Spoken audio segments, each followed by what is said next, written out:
thank you so much and congratulations once again. And thank you for your consistency, your courage, and thank you for being here in Kiel. And we like to open up the floor to your questions. What can we do as consumers, as filmers, as filmmakers, as festivals, to be more responsible when we think about buying our next Neoprene? And I have my colleague Kata over there, and she has the second microphone. And I'm sure you guys do have questions to Demi and Chris. Hello. Maybe this is a bit of a technical question to answer, but I was wondering if there would be some possibility for a chemical plant to filter their emissions so that the chloroprene can't enter the environment like it does in Cancer Alley. Is there some sort of report about that, or how it's done in other factories around the world? First of all, thanks to everybody for turning out on such an amazing evening. We really appreciate you coming and giving up a beautiful sunny day. And apologies for speaking in English. My German isn't quite up to this. So, so the residents, as you've heard, are very eloquent and they're amazing campaigners. They weren't born campaigners and nobody taught them, but through the years they've learned how to campaign very well. And they're fighting the chemical plant through the courts and the legal network. And so they've been trying to do that, and they've been trying to get the factory to fit what are called scrubbers to eliminate the chloroprene emissions. And at every level, Denke has fought against this. So every time the government has tried to ask them to lower the emissions, Denke goes to the court and appeals. And so it gets caught up in the court system, and it drags on for years and years. And under the Obama administration, they really tried. And under the Biden administration, they really tried. So it is something that they've tried to do through the courts and through trying to lower the emissions. But our approach was slightly different, which was to look at consumers and the power that we have as consumers. Because if people stop buying neoprene, then there's no need for the plant anymore. So that was kind of our approach. Thank you. Because talking about consumers, is Oliver Pfeil in this room? Olli, do you like to join us? Oliver is the surf shop owner of a secret spot in Kiel. Please, you can come over to my left.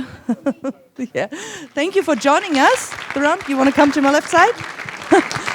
Sorry, I didn't see you in the first place, so I thought you weren't there. But we just keep on putting your questions, please.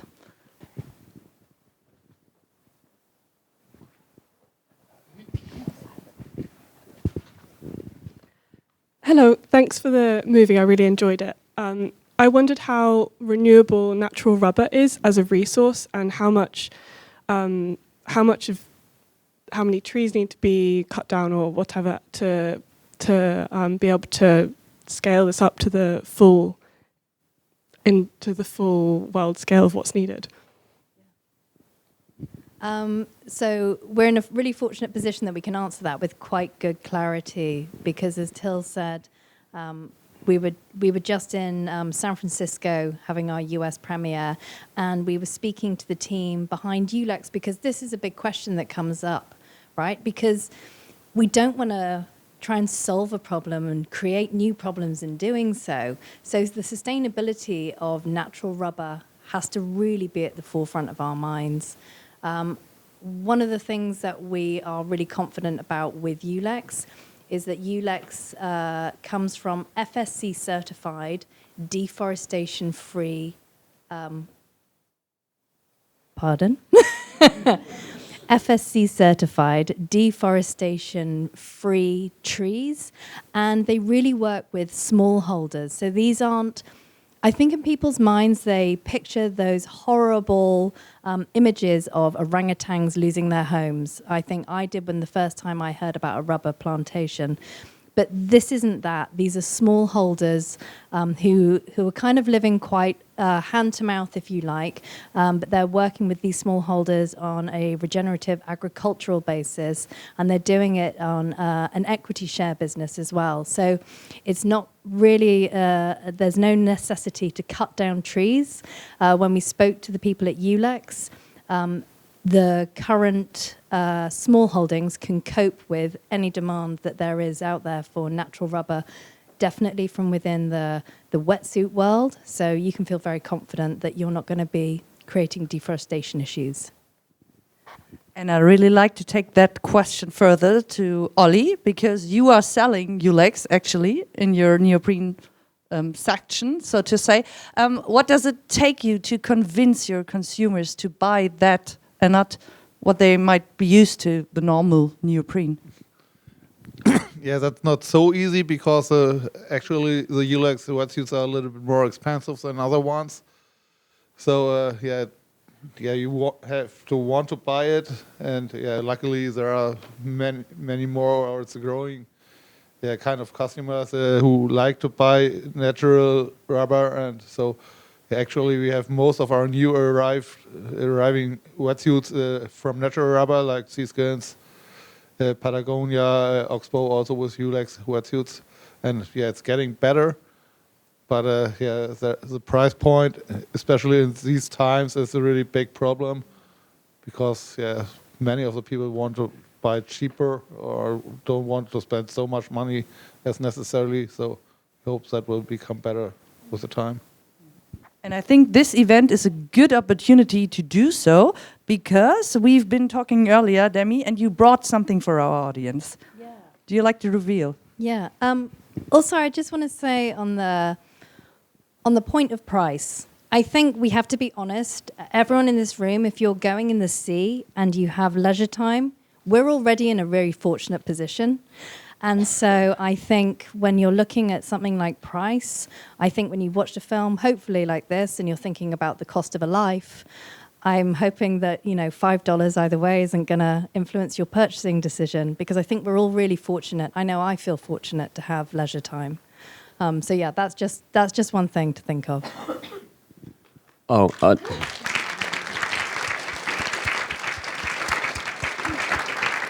yeah, and just to quickly add, one of the things that we found like 5 years ago when we first started researching this was that the price of natural rubber was actually cheaper than the price of neoprene, and it's something that we didn't really understand. And as we spoke to the manufacturers, we found out that the factory was keeping the price of natural rubber artificially inflated to make people buy neoprene over natural rubber, because they made more money from the neoprene wetsuits. But what's happening now is the price of natural rubber is coming down. So we're getting to the point now where we have parity in price and performance and longevity. So really, natural rubber, for me, is the future. Yeah. So. It's not a rabbit. Sorry. So one of the big breakthroughs we had early on with the film was a wetsuit company contacted us. They were new, they were young, and they'd launched using limestone neoprene that they believed to be sustainable. And we had a conversation with them when we were in production of our film. And we explained to them about limestone neoprene and the fact that it's no different. It doesn't matter if it's made with limestone. You could say it's made with stars. It's as real a statement. And they turned on a dime. They stopped using limestone neoprene, and they committed there and then to just use natural rubber. So we thought it would be really nice for you guys in the room to be able to see what you think a natural rubber wetsuit feels like. So we brought one with us. If you guys want to have a feel, have a stretch, have a sniff. I know we're all quite attached to our wetsuits. What do you think of the smell? Just, yeah.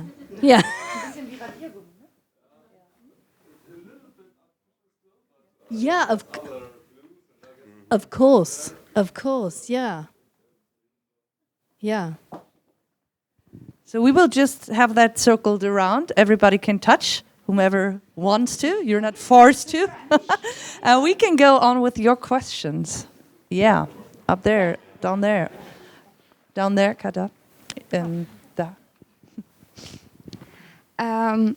You were talking about how you asked the makers that they don't use that much from Decra anymore, or they said, but there is still neoprene being made, so where does it come from, if not from Decra in the US? There has to be other places, other plants. Yeah. So we found that they had been sourcing from Cancerali, but then I think what happened was some of the brands had shifted over to limestone neoprene, which they were selling as a kind of eco. Some people even called it ecoprene, but basically, as you see in the film, it comes from limestone, which comes from the ground. It has 6 times the carbon footprint of petrochemical neoprene. So we were being sold limestone neoprene as being eco, but it was 6 times worse. The limestone neoprene still comes from Denka. So Denka have a second factory in Japan called the Omi plant. They manufacture so-called limestone neoprene.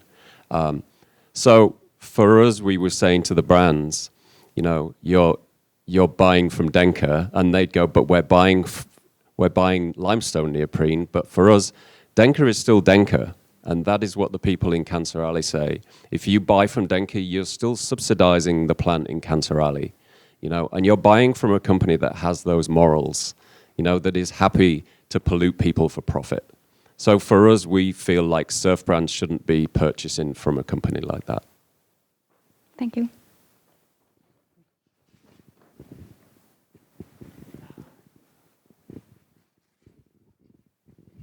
Mein Englisch ist nicht so gut, deswegen mache ich das in Deutsch.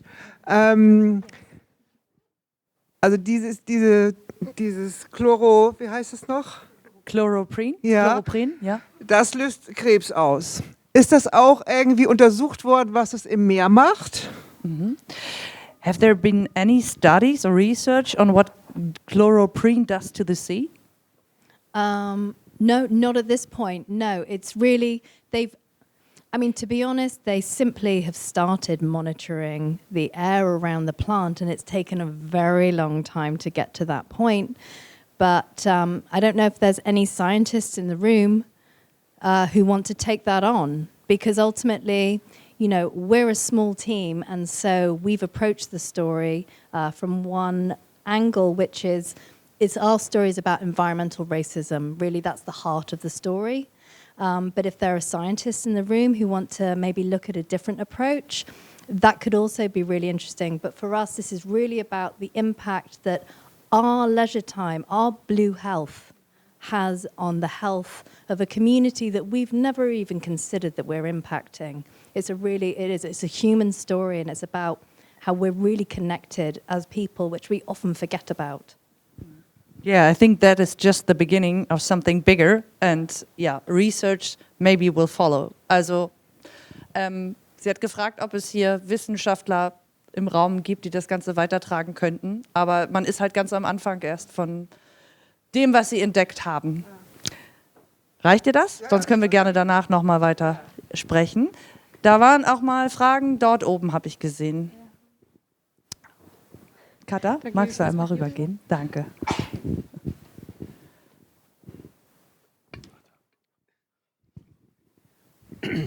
Yes, hello. Thank you for the movie. It was quite eye-opening. I was wondering, how and when did you first hear or get to know of that issue, and how did you go ahead and actually start working on that movie? Chris, I answered the last one. Okay. There was an article in the Guardian newspaper in the UK. They did a year-long expose about Cancerali and the horrors of Cancerali, and they talked about the impact of chloroprene upon the local population.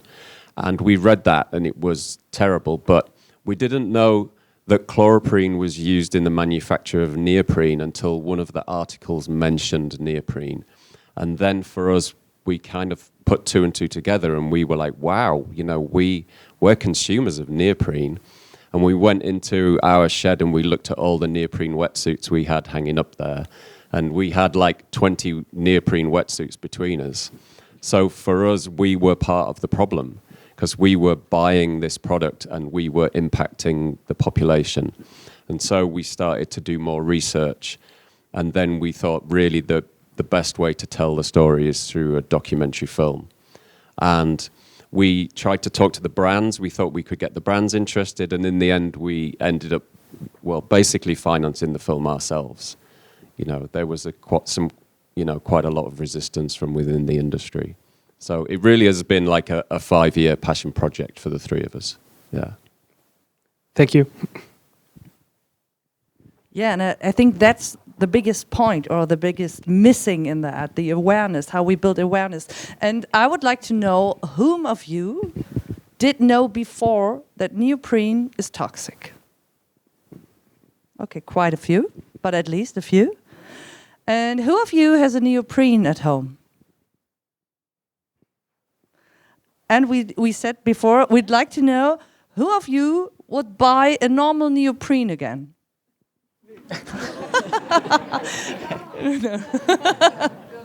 Okay, that's something. And I'd like to know from you, Ollie, how did you get to know about ULEX and why did you decide to change completely?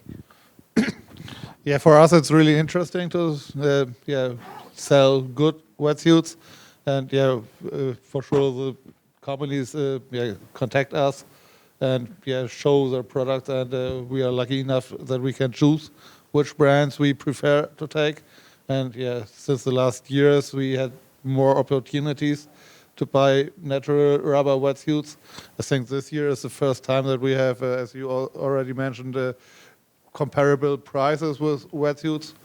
And so it was time to go that way, and we're lucky that we can do it right now. That's really good. That's really good. Yeah, I think so too. Well, I personally haven't known before of any surf shop in Schleswig-Holstein that's selling that stuff, so that's cool. Yeah. But there were more questions. Yeah. Yes. Hi. Yeah, I'm back. Leg los. I have two questions. So my first question is, you're really focusing on the surfing, right, sector, but what is with dry suits? So for the whole diving sector, because I guess that's like the similar basis. So your angle is on the surfing sector, but my question is, so it is the same problem with the diving sector, most likely. Yeah, and that's a really great question. So the idea with the film was we're surfers. So we wanted to use surfing as a vehicle for change, but we're hoping that in this room we have people. Are you a diver? Kind of, a little bit. Yeah, kind of, okay. I have two. Yeah, well, I guess what we normally would say is we would urge the audience to go, and if you're a diver, we would urge you to go and speak to the brands that you like to wear and to educate them, because you have the knowledge now, you have the power, and now your voice can be added to the campaign. So that's really what we would do, is everyone in this room, whether you're a surfer, a kite surfer, a paddleboarder, a swimmer, an ice diver, whatever you choose to do, wearing rubber, I won't judge, we want you guys to go and really challenge the brands that you love and ask them difficult questions. Ask them if they have natural rubber. I know that there are some diving brands coming online with natural rubber, but if we add more voices from the diving community, then that change will happen much more quickly and much more efficiently. So I hope that answers your question. Yes, thank you. I have a second one. And it's basically question regarding your experience during the whole production of the movie, because what we could see, like from Denk, etc., where they're using a technique of disinformation and basically also acting against those persons who are speaking up. Yeah. So I'm quite sure that they were not really happy with you doing this, and it looks like that it was like, they didn't answer your question, etc. But could you also see that they were acting against it and trying to manipulate and put pressure, etc.? So. Good question. Yeah. So it's quite hard to believe because Cancer Alley is this huge area of land, and you'd imagine that this would be a topic that's covered a lot, and it's covered a lot on the news. But this is the first feature documentary about Cancer Alley, and I think on Denker's radar, we're just resurfaced from the UK. So I think we don't even register to them. So we contacted them directly. We contacted them through their PR firms. We tried to contact the LDEQ, the Louisiana Department of Environmental Quality. For them, we weren't even worth speaking to. So, but the surfing world was different. Very different. As you saw in the film, they were very happy to talk, and some of the things we were told were like mind-blowing. So we would talk to the heads of some of the brands, and we'd say, you know, how do you feel about the fact that your neoprene is coming from Denker? And they'd go, our neoprene comes from Denker? And we'd go, but that's your job. You should know what your supply chain is. You know, it only took us half an hour of research and we found out where your neoprene came from. And you're the executive director of Wetsuits, you know, so it's been an interesting. I mean, we joke and we go, we could make a film about making the film, because some of the things that we found out along the way have been quite mind-blowing, really. But I would say we've also faced active resistance, haven't we? Yeah.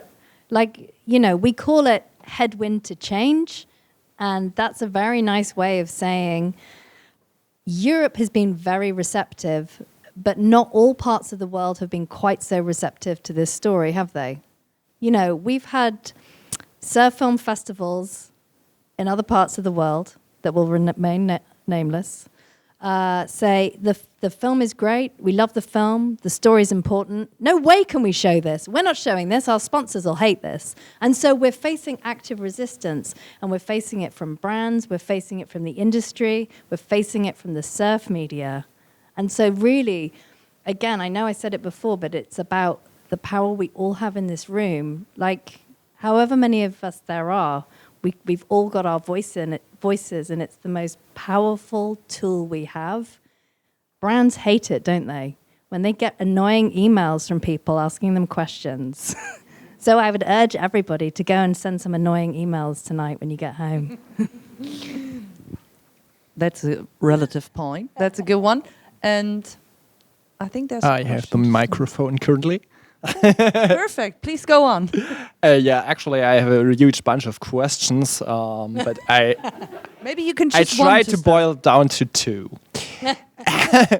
I try to figure out the overall context in my mind, because I have no idea about the dimensions of what we're actually talking about.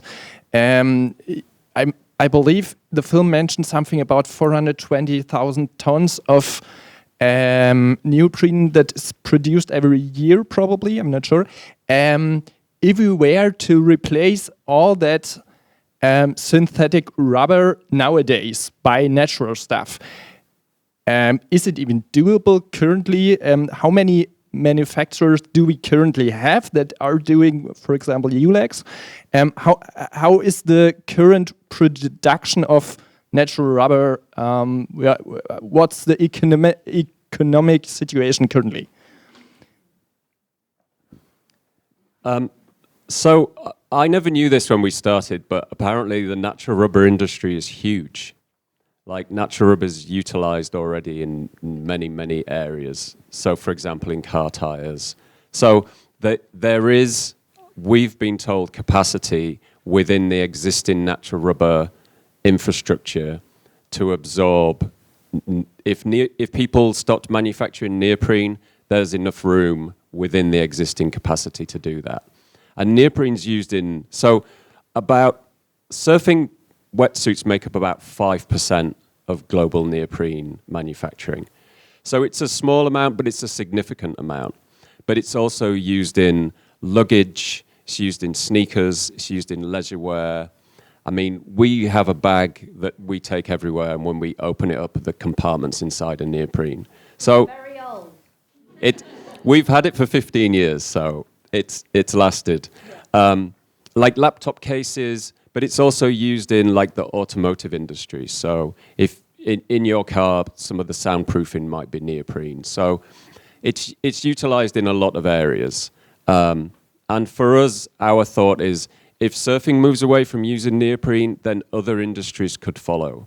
So for example, if you're the head of sustainability at Volvo and you hear a news story about how surfers have stopped wearing neoprene because it comes from Cancer Alley, you might go, wow, I mean, do we want Volvo to be associated with Cancer Alley? That's not a good look for us. You know, we're a forward-thinking company.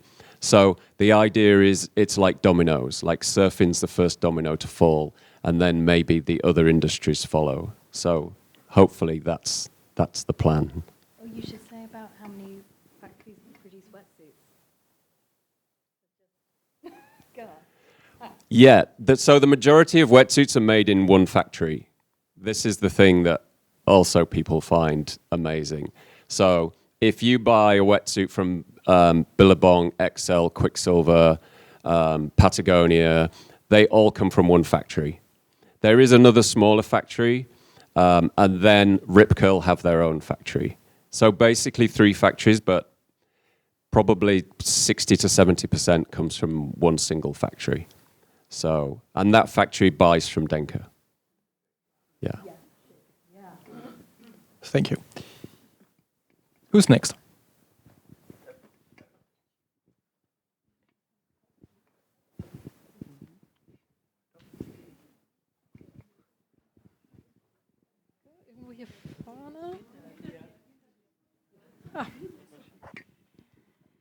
Well, maybe it's a very obvious and simple question, but that's why I find it important. If I were to buy a new wetsuit now, how can I know anything about, like, if it is part of that percentage that is now from Ulex or whatever? Like, what do I have to do to be sure that, yeah, it's made out of Ulex or whatever? That's a great question, and that's something that we have been leveling at the surf industry, because we shouldn't have to be wetsuit experts to buy a wetsuit, right? We should just be able to go into a surf shop, and when we look at a label and it says it's sustainable, it really should be. Like, the marketing should be backing up reality. But at the moment, there's a big disconnect. You read articles about limestone neoprene saying it's sustainable, is environmental. It's obviously not. So it's a really good question. So with Ulex specifically, they have a mark on their wetsuit. I don't know if the wetsuit's still going around, but they actually have a branding on the arm that says Ulex, so you can see that. Other wetsuits just say they're natural rubber, and there are some natural rubber alternatives out there that aren't Ulex. But yeah, you're right. We shouldn't have to be investigative journalists to simply go in the sea. So I would say, again, ask the brand. And when they're not clear, ask them why not. Because the answers are interesting. Ollie has a question. Yeah, and for sure you can go to your surf shop, your local surf shop. I think most of the few remaining surf shops, most of the remaining surf shops in Germany are passionate enough to know which of their wetsuits are from Ulex or natural rubber. So you can ask them, and they should be able to tell you which ones are the ones which fit you. So which are from natural rubber and which are not. But it's hard though, right? Because some brands, they say... I was just going to say, it's hard because some brands, when you go into a shop, they say limestone neoprene sustainable. So... which are really good. Yeah. But really the brand should be part of the brand. Like, it should be on the brands. We shouldn't have to be the experts. The brands should be honest and tell us the information we need. Yeah. It should be though, right? And we'll have time for one more question before we have some good news, right? Yes. Oh, I'm so sorry. If it's a short one, I come to you after. Yes, hello. Thank you for making and showing this movie. I've just spontaneously Googled Denka, and the first article that pops up is 2 days ago by The Guardian. Louisiana controversial Denka plant suspends production after dire losses. So my question would be, will you be celebrating? Or like, could you imagine that, to end this with some good news? Yeah, and you know what this is? I don't know if everybody heard, but Denka, unfortunately, are suffering a massive loss at the moment because there's been a because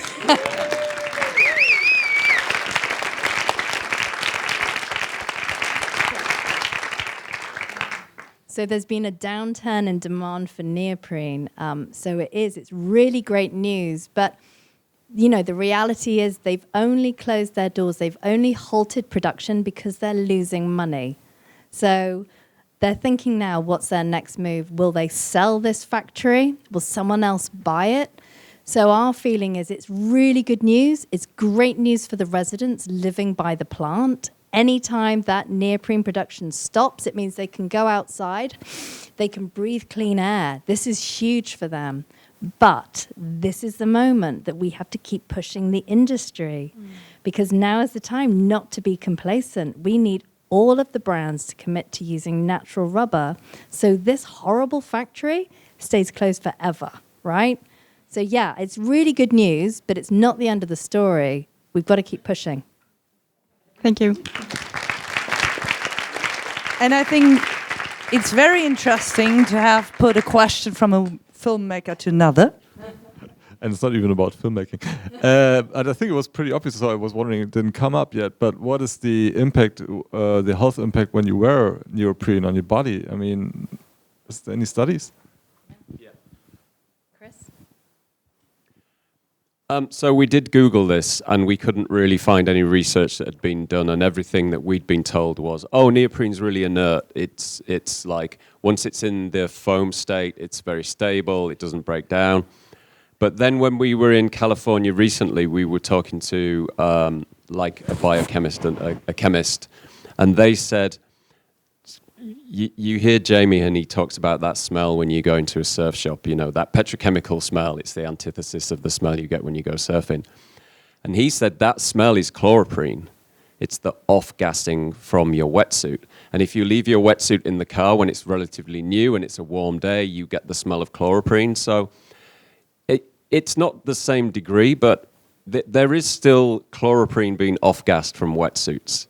So, you know, it's not unsafe, but obviously it's not a nice thing to be putting on your skin, to be having in your car and in your house. Yeah. Thank you so much. And I promise to not make it longer than we can stay in here, but you guys promise to stay around. So if you have any more questions, you know how they look like now. You remember those faces and you'll meet them at the entrance. And also thank you very much, Ollie, for being here and being forward-thinking and selling the good stuff. Thank you so much, Chris and Demi, for your consistency, and I have to say for your money, because they are private filmmakers. And you told me, I was lucky to have a conversation beforehand. They spent all their money to make that documentary.